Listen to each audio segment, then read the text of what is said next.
TPCC chief Mahesh Kumar Goud మాట్లాడుతున్నారు. ఇప్పుడు live చూద్దాం. రేషన్ కార్డులు ఇచ్చేది 10 ఏళ్లలో. అరే మీకు మాకు పోలికేంటయ్యా, మీరు 10 ఏళ్లలో చేయలే, మేము సంవత్సరం చేసి చూపిస్తా ఉన్నాం. సత్తాగల నాయకత్వం ఉంది మా దగ్గర, సత్తాగల ప్రభుత్వం మాది. కాబట్టి మీరు 10 ఏళ్లు పడుకున్నారు, మేము సంవత్సరం 12 మాసాల్లో ఈ కార్యక్రమాలను చేసి చూపిస్తా ఉన్నాం. ఏ రకంగా చేస్తా ఉన్నాం? మీకు ఆర్థిక వెసులుబాటు ఉండే ఆ రోజు, ఇలా ఆర్థిక నిర్బంధం ఉంది మాకు. ఇలాంటి సమయంలో చేసి చూపిస్తా ఉన్నాం.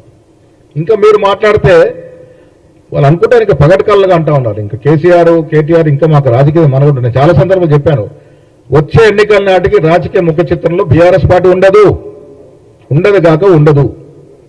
ప్రజలు ఆల్రెడీ నిర్ణయమై ఉన్నారు.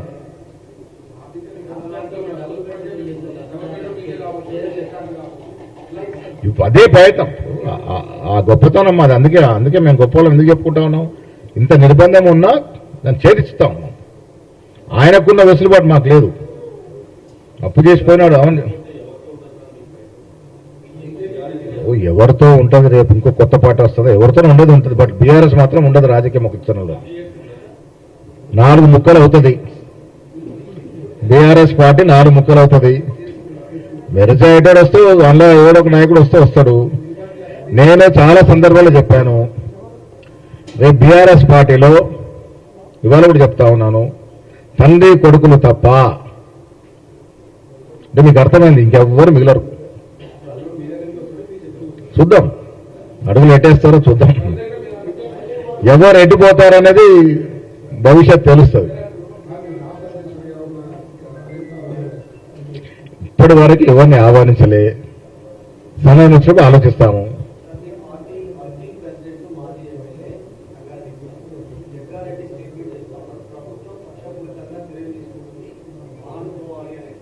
ఎవరి మీద చర్యలు?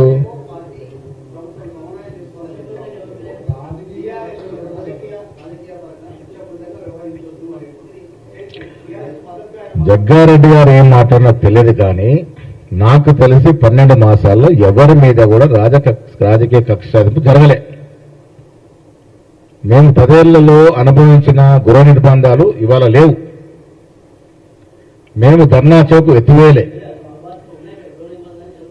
లేదు ఎక్కడ లేదు, ఎక్కడ కూడా జరగట్లేదు. ప్రజాస్వామ్యంలో మేము గృహనిర్బంధం చేయగలిగితే కేటీఆర్ హరీష్ ఇంత బాటంగా బయటకు వచ్చి మాట్లాడగలుగుతారు?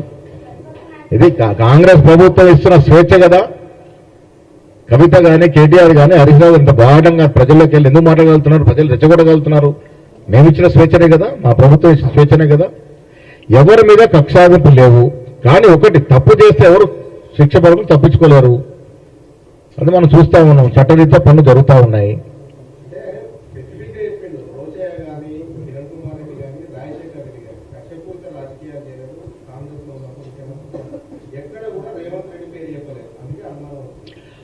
కాంగ్రెస్ ముఖ్యమంత్రులు ఆనాడు పివి నరసింహ గౌరవని, ఈనాడు రేవంత్ రెడ్డి వరకు ఎవరు కూడా కక్షాదింపు చర్యలు చేయట్లేదు. మా పద్ధతి కాదు అది, కాంగ్రెస్ సిద్ధాంతమే కాదు.